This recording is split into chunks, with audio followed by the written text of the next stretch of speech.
Hello everyone. In this video I will show you how to fix the Xbox app if it is not downloading games. First, open the search bar on your computer.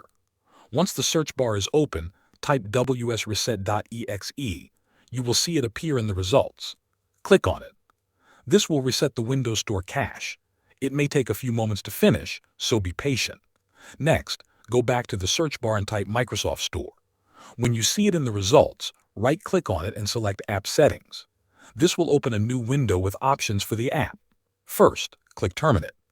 This will close the app completely. After that, click Repair. The system will attempt to fix any issues automatically. If the repair option does not solve the problem, you can try Reset. Resetting will restore the app to its default settings. If the Xbox app is still not downloading games, open the command prompt by typing CMD in the search bar. Right-click on it and select Run as Administrator. In the command prompt, type sfc/scan now, and then press Enter. This command will check your system files and repair any corrupted files it finds.